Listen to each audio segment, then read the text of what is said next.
What's up? Welcome back. Another edition of the Chester ARP Church Devotional Podcast. I'm Clint Davis, your host. Thanks so much for being with us. We are in Nehemiah chapter 2, beginning in verse 9. Nehemiah has just received permission from King Artaxerxes to return to Jerusalem. He has received the opportunity to return to Jerusalem with a letter, and the letter that was to accompany him guaranteed his safe travels to Jerusalem. He also received from King Artaxerxes the opportunity to receive from a letter to receive from the king's forest all the timber that he needed to build his own house, to build the wall around Jerusalem, and to build the fortress around the temple. And so when Nehemiah arrives, he does something very important, as any leader should do, or any of us should do, when embarking on a major project. Verse 9 says this: Then I came to the governors of the province beyond the river, and gave them the king's letters. Now the king sent me with officers of the army and horsemen. But when Sanballat the Horonite and Tobiah the Ammonite servant heard this, it displeased them greatly that someone had come to seek the welfare of the people of Israel. So I went to Jerusalem, and there I was for 3 days. Then I arose in the night, I and a few men with me, and I told no one what my God had put in my heart to do for Jerusalem.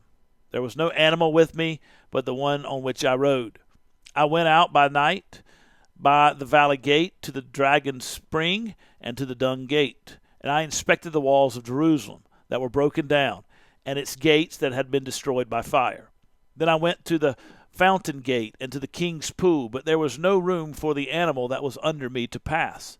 Then I went up in the night by the valley and inspected the wall, and I turned back and entered by the valley gate, and so returned. And the officials did not know where I had gone or what I was doing, and I had not yet told the Jews, the priests, the nobles, the officials, and the rest who were here to do the work. Then I said to them, You see the trouble we are in, how Jerusalem lies in ruins with its gates burned. Come, let us build the wall of Jerusalem, that we may no longer suffer derision.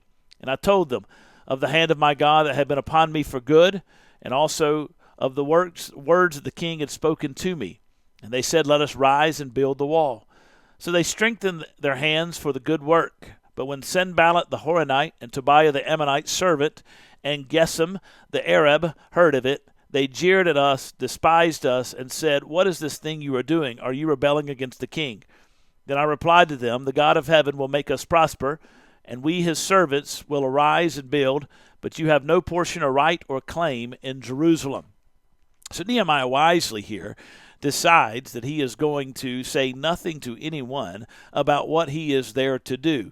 One of the things that I think sometimes happens to us when we go about to do the Lord's work, especially if we're going to do something controversial, is that we jump full long into the work and we begin telling everybody, this is what I'm here to do, this is what I'm going to do, this is what I'm going to do, and I'm here to do this and I'm here to do that. Nehemiah wisely here doesn't say anything to anyone. He has the king's letters, he has the king's soldiers with him, so it is understood that he is on official business. After all, he is the cupbearer to the king, and so he would have gone with not just any soldiers, but he would have gone with the king's guard. And so there would have been a recognition that he is on official duty and an official task, and he has an official responsibility. Sanballat the Horonite and Tobiah the Ammonite servant heard this. They were greatly displeased by the fact that Nehemiah was coming to town with the king's army, with the king's soldiers, I should say, the king's guard, and entering into town.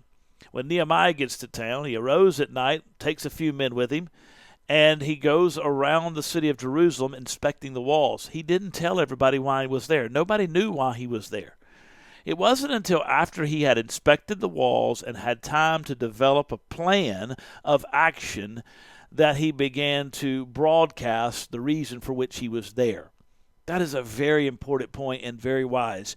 We don't have to tell everything we know. And that's especially true in the modern era with social media. I have so many friends who are in, let's just say, pastoral ministry as an example, who want to tell everybody everything on their mind at every moment.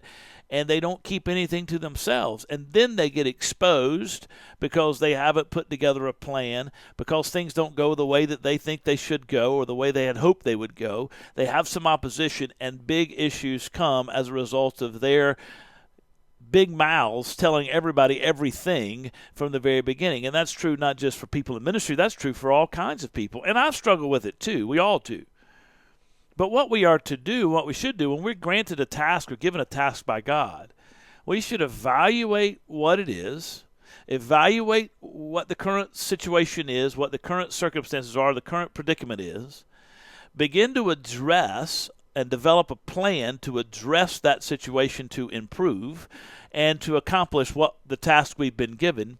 Then once we have developed a plan, if we're going to be a leader in the accomplishment of that work, then we begin to bring people alongside of us and say, here's the plan. This is what I want to do. Now, what do you think? And we get input and we talk about things and we go back and forth and we debate it and we discuss it.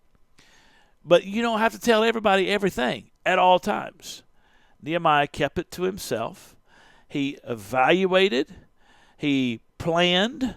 And then once he planned, he came forward and said, here's the idea. What do you guys think? Let's debate it. Let's discuss it.